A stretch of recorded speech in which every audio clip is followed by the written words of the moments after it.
오늘 마태복음 11장 2절에서 6절의 말씀을 가지고 그분이 맞습니까? 라는 제목으로 함께 은혜를 나누고자 합니다. 우리가 잘 아는 세례자 요한 또는 침례자 요한은 예수님의 공생애에 아주 결정적인 영향을 끼쳤던 당시에로서는 아주 대단한 인물 중에 한 사람이 바로 이 요한이라는 사람입니다. 우리가 잘 알듯이 이 요한은 이 광야에서 예수님이 오시는 것을 보고 또 예수님 앞에 침례를 베풀었던 또는 세례를 베풀었던 그러한 아주 유일한 아주 귀한 분이 됩니다. 그런데 이 요한은 그뿐만 아니라 로마의 오랜 식민지 생활로 지쳐있던 이스라엘 백성들에게 정말 누구도 흉내낼 수 없는 아주 굉장한 큰 카리스마를 가지고 그들에게 예언으로 활동했습니다. 그리고 그가 전한 복음은 회개하라, 천국이 가까이 왔느니라. 그러면서 그리고 자기 자신은 두벌옷도 입지 않고 그저 메뚜기와 석청 같은 것을 먹으면서 아주 겸손한 모습으로 하나님의 일을 행했던 당시에 어찌 보면 최고의 예언 활동을 했던 사람이라고 생각하고 있습니다. 이스라엘 종교 지도자들조차도 이 요한 앞에는 주눅이 질 정도로 그는 모든 면에서 아주 철저하고 하나님의 말씀대로 살려고 노력했던 그 사람이었습니다. 그런데 그가 마태복음 4장에 보면 옥에 갇히게 됩니다. 그 이유는 아주 복음을 너무 강하게 증거하기도 했고 당시에 그 로마의 그 사람들에게 미운 털이 박힌 이유로 감옥에 갇히게 되었습니다. 그러니까 이제 요한의 제자들도 사실은 그 기록을 보면 굉장히 추종자들이 많이 있었다라고 합니다. 자, 이제 이 제자들이 갈 곳이 없었습니다. 어찌 보면 실망을 했을지도 모릅니다. 왜냐하면 우리 선생님이 저 정도면 뭔가 좀 확 세상을 변화시키고 세상이 뒤집어질 만한 어떤 일을 행하실 줄 알았는데 옥에 갇히신 겁니다.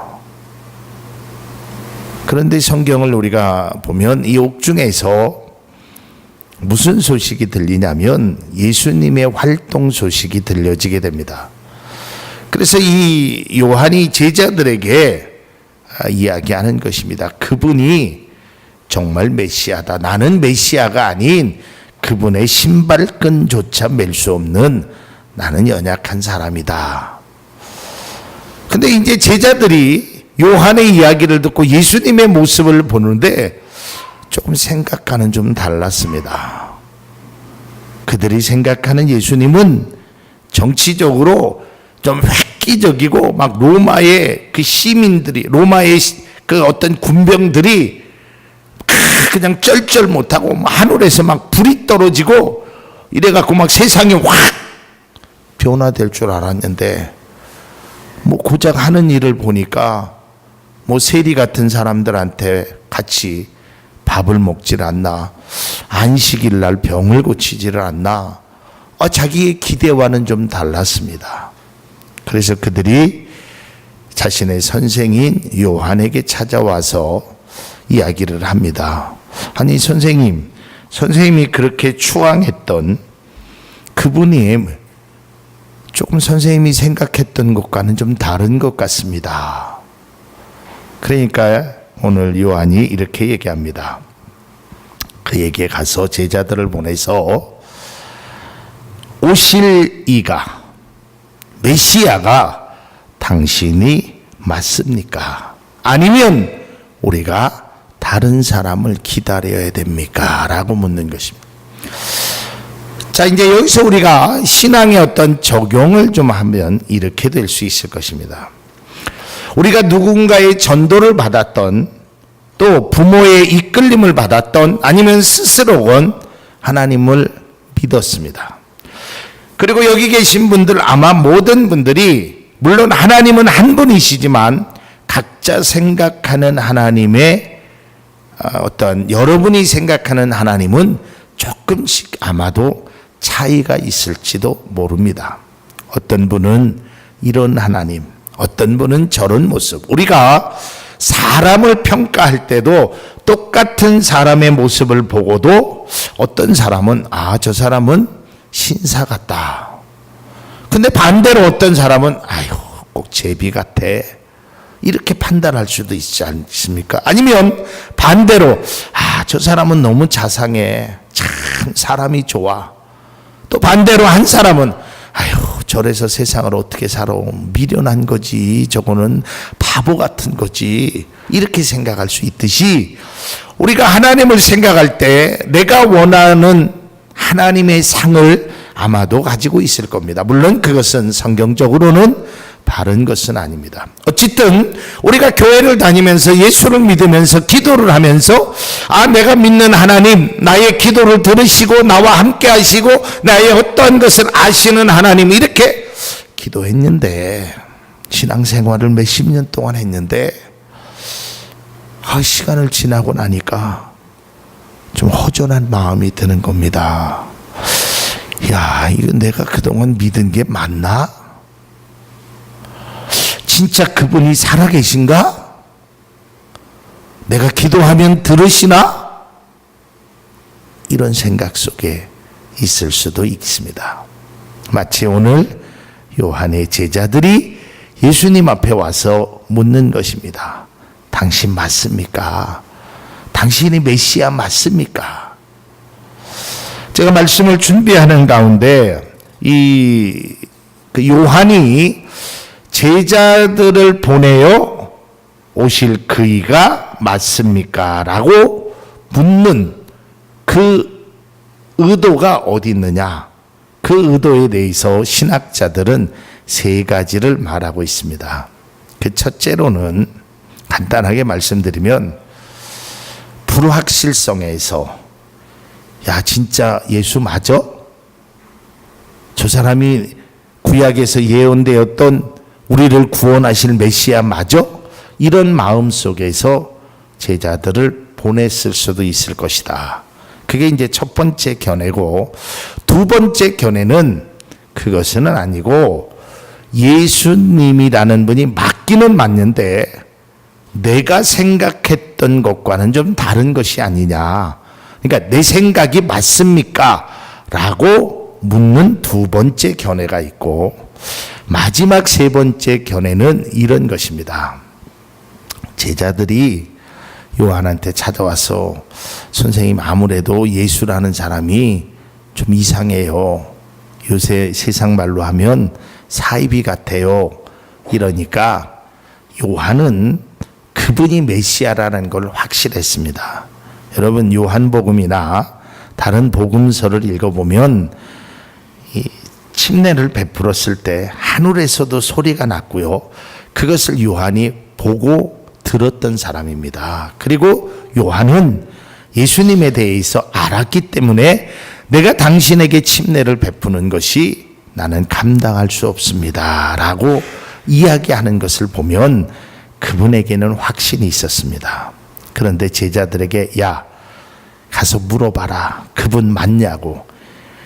그걸 질문이라고 하냐 이 녀석들아. 가서 한번 물어봐라. 라고 얘기하는 세 번째 견해가 많은 학자들의 견해고 저도 그 견해가 맞는 것 같습니다. 왜냐하면 만일에 요한이 예수님을 의심되었거나 또한 예수님이 하시는 일이 마음에 들지 않았더라면 아마도 그 뒤에 예수님께서 요한의 제자들을 통해서 요한을 책망하셨을지도 모릅니다. 그런데 우리가 읽지는 않았지만 예수님께서 요한을 뭐라고 칭찬을 하시냐면 11절에 보니까 11장 11절에 내가 진실로 너희에게 말하노니 여자가 낳은 자 중에 세례 요한보다 큰 이가 일어남이 없도다 라고 얘기합니다. 예수님이 그를 칭찬하시는 것입니다. 여러분, 때로는 여러분들도 신앙에 회의감이 있을 수 있습니다. 그분 맞아? 진짠가? 내가 정말 이 가는 길이 맞는 것일까? 내가 이걸 믿어도 되나? 내가 인생을 한번 여기에 걸어도 되나? 이런 회의감이 느낄 때도 있을 것입니다. 그러면 제가 감히 이 침례자 요한은 아니지만 여러분에게 해답을 드리겠습니다. 기도하시면서 그분에게 이렇게 기도해 보십시오. 예수님, 당신이 내가 믿는 예수가 맞습니까? 한번 해보세요. 우리가 때로는 이 깊은 수렁에 있는 것보다는 그것을 좀 헤쳐나가려고 그것을 그냥 받아들이는 것은 발전이 없습니다. 여러분, 의사들이요, 어떠한 질병을 사실은 못 고치는 병들이 아직도 많이 있습니다.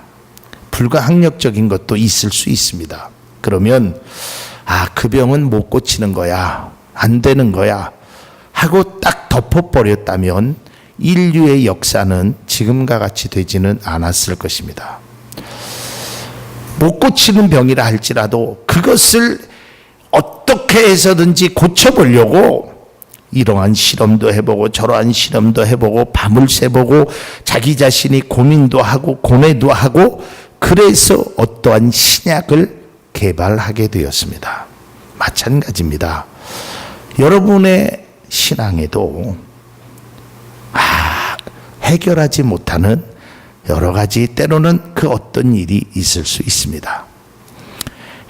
이거는 뭐 목사님도 해결해 줄 수 없는 문제인데, 이거는 모든 성도들이 다 갖고 있는 건데 뭘 내가 뭐 유별나게 그냥 그렇게 하는 것이 아니라 정말 깊이 고민하고 신앙의 본질이 뭘까? 내가 왜 예수를 믿을까? 내가 왜 교회를 다닐까?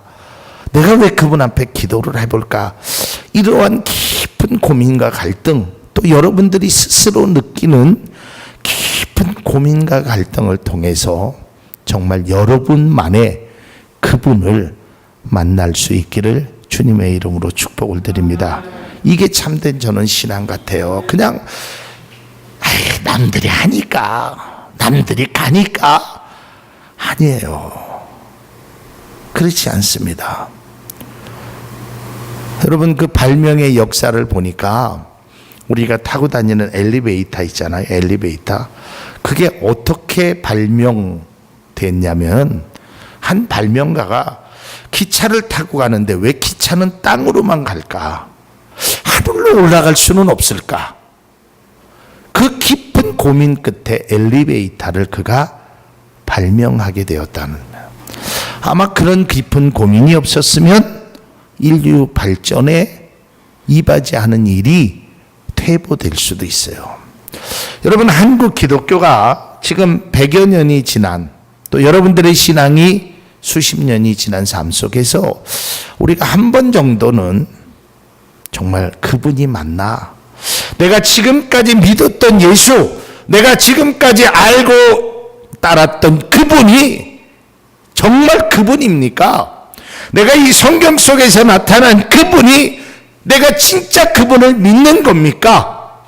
이러한 깊은 고민이 우리에게 한 번 정도는 좀 필요하지 않을까라는 생각으로 말씀을 준비해 보았습니다. 사랑하는 성도 여러분, 오늘 예수님께서 그들을 향하여 이렇게 얘기하십니다. 깊은 고민 속에 있는 요한의 제자들을 향하여 이야기하십니다. 야, 이놈들아, 나야, 나. 내가 예수야. 그것도 몰라? 내가 예수라니까? 이렇게 대답하지 않았습니다.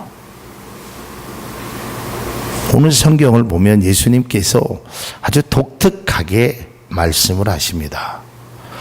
찾아와서, 아니 예수님, 당신이 메시아 맞습니까? 그래, 내가 하나님의 아들이야. 좀 말도 안 되는 소리지만 내가 주민등록증 보여줄까? 이렇게 하지 않으신단 말이에요. 오늘 성경을 한번 다시 읽겠습니다. 4절로 5절 말씀을 함께 읽겠습니다. 함께 읽습니다. 예수께서 대답하여 너희가 가서 듣고 보는 것을 요한에게 알리되 맹인이 보며 못 걷는 사람이 걸으며 나병 환자가 깨끗함을 받으며 못 듣는 자가 들으며 죽은 자가 살아나며 가난한 자에게 복음이 전파된다 하라. 아멘. 이게 뭐예요? 여러분, 예수님을 입증하는 방법으로 그분의 삶을 보여줬다는 겁니다. 야, 이 바보들아, 내가 예수라는 걸 그렇게 얘기했는데 못 알아. 이렇게 얘기하지 않았어요. 요한에게 가서 알려줘라. 맹인이 보며 못 걷는 사람이 걸으며 나병 환자가 깨끗함 받으며 못 듣는 자가 들으며 죽은 자가 살아나며 가난한 자들이 복음이 전파된다 하라. 어찌 보면 동문서답과 같은 이야기. 당신이 메시아 맞습니까? 그러면 메시아라는 증거를 보여주셔야 되는데 엉뚱하게 제자들에게 그런 말씀을 합니다. 그런데 사실은 이게 엉뚱한 게 아니라 이게 복음의 깊은 진리가 여기 있다는 것을 말하고 있습니다. 저는 이 말씀을 공부하면서 제가 존경하는 우리 선생님이 거기에다가 글을 쓴 내용을 보고 참 마음에 와닿습니다. 그 글은 제가 조금 이따가 소개하고 마찬가지입니다. 자, 보십시오. 어떤 사람이 와서 이렇게 묻는다고 칩시다.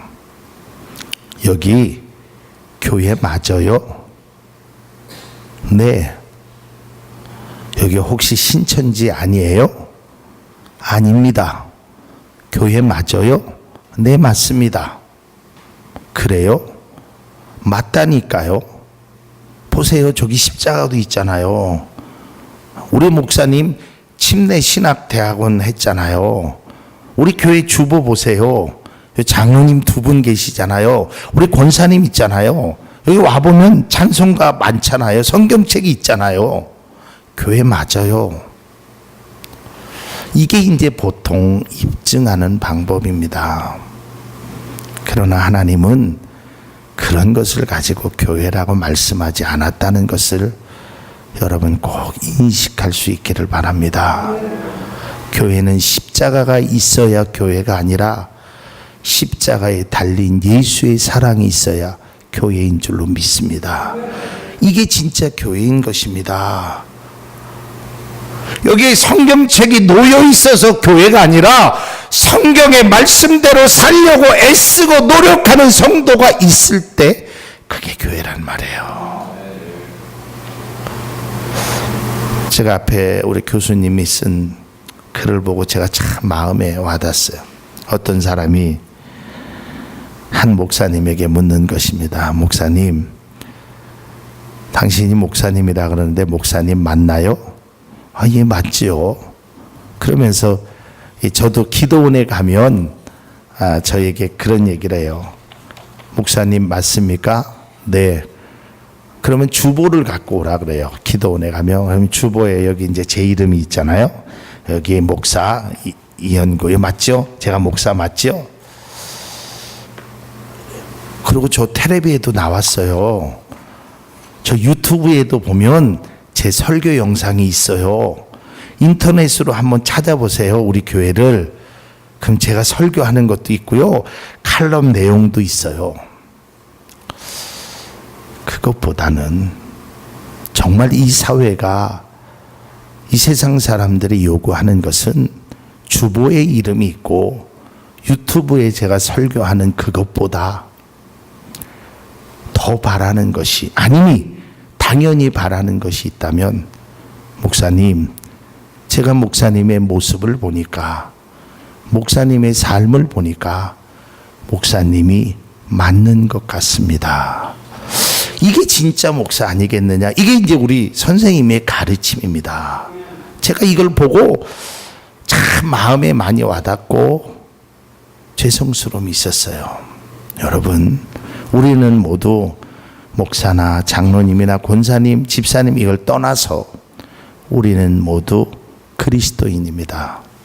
누가 와서 여러분에게 여러분은 그리스도인입니까? 라고 물을 때 나는 세례받은 지 20년 됐고 교회 직분이 뭐고 교회에서 어떤 사명을 감당했고 주기도문을 줄줄줄줄 외우고 사도신경을 외우고 찬송가 웬만한 건 다 알고 그것보다는 그리스도인의 삶으로 그리스도인의 진정한 길을 걸으며 그리스도인이라는 것을 입증할 수 있는 예수님과 같은 입증 방법을 사용할 수 있는 우리 모두가 그런 모습으로 담기를 주님의 이름으로 축복을 합니다.